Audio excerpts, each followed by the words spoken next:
Fala pessoal, nesse vídeo nós vamos dar uma olhada no último relatório gerencial do KNCA11 Fiagro da Kinea, que vem fazendo um excelente trabalho, né? Entregando bastante para o cotista, aparentemente com uma carteira bem sólida, com alguns waivers aqui e outro ali, né? Algumas coisas, alguns alertas nos devedores que nós temos, mas até agora nenhum calote, nenhum problema gigante que não pudesse ser resolvido pela gestora. No geral, fazendo um bom trabalho na análise de crédito, tá pessoal? Vamos dar uma olhada aí como é que tá o fundo, a carteira, movimentações e os riscos, como é que tá acontecendo. É isso, se inscreve aí no canal, deixa um like e vamos lá. Estamos aí com 2,22 bilhões de patrimônio, então um dos maiores fiagos que nós temos, né? Que né, é sempre com fundo grande, 64 mil cotistas e estamos sendo negociados aí com um pouco de ágio, né? Então o fundo está sendo negociado acima do valor patrimonial. Galera, fundo de agro como esse, né, de crédito, é como se fosse um fundo de papel normal, tá? Então não faz muito sentido pagar ágio nesse tipo de fundo, então fiquem ligados nisso também. E o fundo pagou aí recentemente R$ 1,15 e R$ 1,11 por cota, né? Então uma pancada, né, pessoal? Temos aí uma taxa de administração de 1,20% ao ano, né? Cara, não é uma das taxas mais baratas que nós temos, mas também não é uma das mais caras. E pelo menos não temos aqui taxa de performance, tá, pessoal? Então isso acaba deixando um pouco mais barato aí o fundo a longo prazo. E o fundo começou em 2021, né? Então um dos fiagos mais antigos que nós temos no mercado, apesar de ainda ser muito novo, tá? Para o pessoal que tem aí um certo risco, que está um pouco preocupado, né, com o Rio Grande do Sul, com a catástrofe lá que aconteceu, com as enchentes e tal, o fundo tem sim exposição ao Rio Grande do Sul. Eles infelizmente não colocam aqui no relatório pra gente qual que é a porcentagem disso, né? A gente não sabe se tem boa parte da receita do fundo lá, mas geralmente é proteína animal, né? Que tá lá pro Rio Grande do Sul, tá, galera? Então pode ser que tenha uma porcentagem grande, pode ser que não, a gente não sabe se os devedores de fato aconteceu alguma coisa com eles, tá? É só deixando claro aqui pra vocês, tá, galera? Não é nenhum sinal de alerta, pelo menos não por enquanto. A gestora também não soltou nenhum fato relevante falando se algum devedor foi atingido nem nada do tipo ainda, tá? Então fiquem tranquilos em relação a isso. Aqui a alocação por setor: 38,9% em bioenergia, 13,6% em produção de insumos, 12,2% em proteína animal. Eu gosto do setor de bioenergia, tá, galera? Eu acho que é um setor, é um dos mais seguros, eu diria assim, dos fiagos, tá? E depois aí você tem uma pancada de outros setores, né? A alocação aqui da carteira é um dos poucos fiagos que não está totalmente alocado em CDI, né? 67,5%. 70% se você considerar que o caixa, né, da carteira está em CDI e 29,2% em IPCA. Então é um fundo que tem tanto IPCI, tanto o CDI quanto o IPCA, né? Então consegue surfar um pouco aí os dois, tá, galera? Mas ele sempre foi uma pegada aí meio CDI mais, tá? Liquidez do fundo na casa ali dos 4 milhões de reais por dia, então a liquidez, né? Você entra e sai desse fundo tranquilamente. Aqui falando de DRE, rapidamente, no resultado do fundo, tivemos aí um resultado mensal aqui de abril de 2024 de 26,5 milhões de reais, então eu acho que foi um pouco menos do que o mês passado, tá? Um pouco menos, um pouco mais.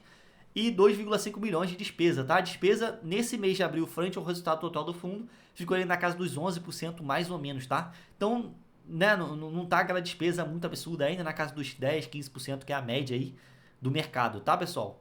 E receita aqui do fundo o resultado frente ao que foi distribuído foi exatamente a mesma coisa, né? Gerou 1,11 e distribuiu 1,11 por cota, tá? De dividendo. E o fundo tem pouquinha reserva, tá, galera? 6 centavinhos só. Como é um fundo CDI, os caras não precisam fazer tanta reserva, né? O CDI não cai tanto assim de um mês para o outro, então eles conseguem deixar um rendimento bem linear, né? Como vocês conseguem ver aqui, o fundo sempre entregando 1,10, R$ 1, né? Sempre acima de R$ 1. Dificilmente varia, sai muito disso, né? E o IPCA referente aqui é o de março, né? 0,16%, que é o IPCA mais baixo atualmente. E fevereiro, 0,83%, que é o mais alto dos últimos 6 meses, né? Então, próximo mês, galera, vai pegar 0,16% mais o IPCA de abril, que vai sair agora, talvez pegue um pouquinho de fevereiro também. Então fiquem ligados, tá? Que a carteira de IPCA desse fundo vai começar a sentir um pouco aí. A gestão também deixa aqui que eles têm uma estimativa aí de Selic no final do ano, desse ano de 2024, para 9,5%, então, né?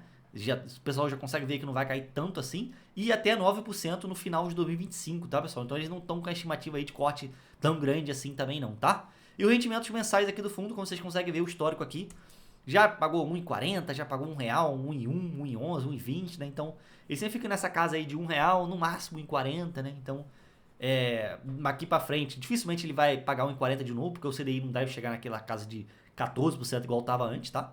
Então, né? Não compre esse fundo achando que você vai receber 1,40 aí, talvez, não é esse o caso. E aqui, só falando aqui da tabela de sensibilidade do fundo, se você comprar ele entre R$ 102,50, R$ 105 reais aí no valor de mercado, você vai estar recebendo aí CDI mais 2 e pouquinho, CDI mais 3, 3,5, estourando, tá, pessoal? Aqui já é descontando taxa de administração, tá? Então, CDI mais 2 e pouquinho é bastante coisa, galera. Bastante coisa, assim, pra... Sem imposto de renda, né? Principalmente, é bastante coisa. Mas você tem que avaliar se CDI mais 3 faz sentido com o risco fiagro que tá no momento, sabe? De empresas aí, principalmente empresas que plantam e colhem, né? Que trabalham ali na lavoura, né? Na roça e tal. Essas empresas estão tendo bastante problema aí climático recentemente. Então, você tem que avaliar se CDI mais 3 é suficiente pro risco e tal. Então, pensa um pouco nisso antes de investir nesse fundo, tá? E aqui na carteira de ativos não tem muito o que falar, tá? É a mesma carteira do mês passado, a movimentação foi muito pequena, vou mostrar ali para vocês. Mas temos algumas concentrações, tá? Isso eleva um pouco o risco do fundo, tá? Então temos esse Usina Itamaraty aqui, 7,6%, esse Tecnomil aqui, 9,3% da carteira, esse Rio Amambai Agroenergia, 9,3%, né? A segunda maior posição do fundo. E temos esse Cocal aqui com 4,7%. Galera, são empresas sólidas, tal, que vem pagando bem a dívida, né? Nenhum calote por enquanto. Mas fiquem ligados nessas três concentrações aqui, tá? Duas bem grandes, né? De 9,3%. E essa aqui um pouco menor, 7,6%. E também temos aqui em cima, né? Essa Salto Botelho com 4,5%. Mesmo sendo empresas legais, é uma carteira que tá... né? Já pensou? Dá problema nessa carteira aqui? 9,3% do PL. O fundo vai cair 10% da receita. A cota vai cair muito e tal. Então tem que ficar ligado nessas concentrações aqui, tá? E a única movimentação que tivemos aqui na carteira esse mês foi 520 mil reais, tá? Então foi pouquíssimo o tamanho desse fundo. Nessa posição aqui, Caramuru IPCA mais 8,24%, né? Então, bem puxadinho, né? Mas ainda na casa do high grade, tá? E tivemos aqui uma atualização nesse CRA Nativa, que é um dos devedores do fundo, tá? Então eles deixaram aqui que tiveram uma assembleia nesse mês de abril para liberar aí sobre uma concessão de waiver, né? Então é meio que uma carência que eles vão dar aí para o fundo, de um desenquadramento que o devedor teve, tá? Então eles colocam aqui que os titulares do CRA aprovaram a liberação mediante cobrança de FII e inclusão de algumas condições negociadas, tá? Então eles adicionaram aí reforço na estrutura de garantias, então devem ter colocado um pouco mais de garantia e amortizações extraordinárias, tá? Então vão fazer o devedor pagar um pouco mais em alguns meses e tal. Então é meio que para quitar logo o CRI, tá, pessoal? O CRA.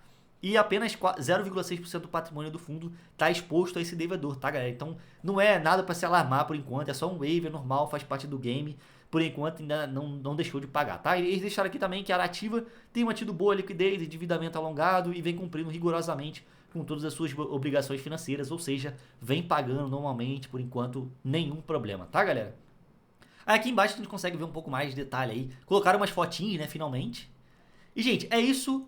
Vídeo bem rapidinho. Espero que vocês tenham gostado, tá? Pra você que ainda não é membro aqui do canal, eu te convido a escanear esse QR Code ou clicar aqui no primeiro link da descrição pra você ter acesso aí a vídeos exclusivos de análise de Fiagro, de fundo, de setor, de shopping, de tudo, tá? Grupo no WhatsApp pra você mandar aí sua carteira e me perguntar aí o que você quiser. E acesso a vídeos como esse com muito mais antecedência, tá, pessoal? Considera aí dar uma olhadinha diretamente aqui pelo YouTube a partir de R$ 4,99 por mês, a única forma de apoiar o canal, tá? É isso, tchau, tchau, se inscreve aí, deixa um like, fui!